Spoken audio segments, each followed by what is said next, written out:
Hi cooking lovers, welcome to our channel.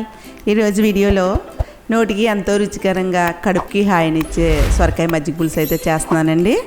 ఒక్కొక్కళ్ళు ఒక్కో రీతిలో చేస్తూ ఉంటారు. నేను చేసినట్లు ఈ మజ్జిగ పులుసుని చేయండి, టేస్ట్ అయితే చాలా బాగుంటుంది. ఇందులోకి సైడ్ డిష్ కూడా అవసరం లేదు, వట్టి సొరకాయ మజ్జిగ పులుసుతో తినేస్తారు అన్నం అంతా కూడా. అంత టేస్టీగా ఉంది. ఒకసారి ట్రై చేసి చూడండి. ఈ మజ్జిగ పులుసుని ఏ విధంగా చేయాలో వీడియోలోకి వెళ్ళిపోదామా.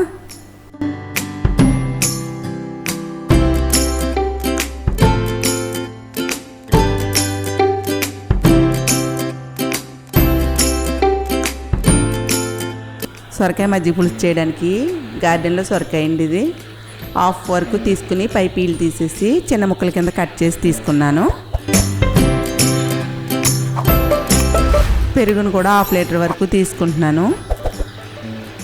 పెరుగు ఎక్కువ ఉండకూడదు, అలానే సొరకాయ ముక్కలు ఎక్కువ ఉండకూడదండి, రెండు కూడా సమానంగా తీసుకుంటే బాగుంటుంది. ఈ పెరుగు ఒక పూట ముందు పెరుగు తీసుకోవాలి. బాగా కమ్మగా ఉండకూడదు, బాగా పుల్లగా ఉండకూడదు.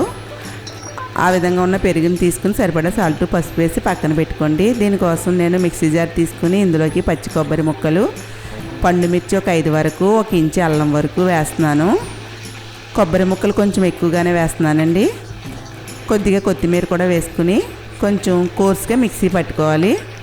ఈ విధంగా మిక్సీ పట్టుకుంటే మజ్జిగ జారు బాగుంటుంది. మనం అన్నం తినేటప్పుడు మధ్య మధ్యలో కొబ్బరి తురుము తగులుతూ ఉంటుంది. ఈ కొబ్బరి తురుము, పచ్చిమిర్చి పేస్ట్ని ఒక బౌల్లోకి తీసి పక్కన పెట్టుకుని పాన్ పెట్టుకోండి. ఇందులోకి 3 టేబుల్ స్పూన్ల వరకు ఆయిల్ వేసుకుని 1 టీ స్పూన్ వరకు చాయ్ మినపప్పు వేసుకుని 1/2 టీ స్పూన్ వరకు జీలకర్ర, 1/2 టీ స్పూన్ వరకు ఆవాలు, మెంతులు చిటికిడి వేయండి, ఎక్కువ వేస్తే చేదు వస్తాయి. ఇవన్నీ కూడా కొంచెం దోరగా వేయించి ఇందులోకి ఒక 3 ఎండుమిర్చి వరకు తుంచి వేయండి. ఈ పోపులు లో ఫ్లేమ్లోనే వేయించుకోవాలి. ఇందులోకి మిక్సీ పట్టి పక్కకి పెట్టుకున్నాం కదా కొబ్బరి, పచ్చిమిర్చి, అల్లం పేస్టు, ఇది కూడా ఇందులో వేసేసుకుని ఆయిల్లో కొద్దిగా ఫ్రై చేయండి.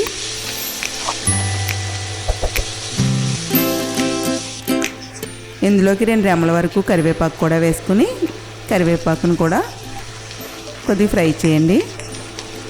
ఆయిల్లో కాసేపు ఫ్రై చేసిన తర్వాత ఇందులోకి ఆనపకాయ ముక్కలను కట్ చేసి పక్కన పెట్టుకున్నాము కదా, అవి వేసేసుకోండి.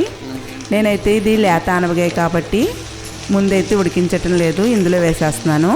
ఒకసారి బాగా కలుపుకుని మూత పెట్టి మగ్గిస్తే త్వరగానే మగ్గిపోద్దండి. అడుగంటుతున్నట్టు అనిపిస్తే కొద్దిగా 1 టేబుల్ స్పూన్ వరకు వాటర్ వేసి మగ్గించండి. మీరైతే కనుక త్వరగా అవ్వాలి అంటే స్టీల్ గిన్నెలో కొద్దిగా వాటర్ వేసి ఆనపకాయ ముక్కల్ని ఉడికించుకోవచ్చు.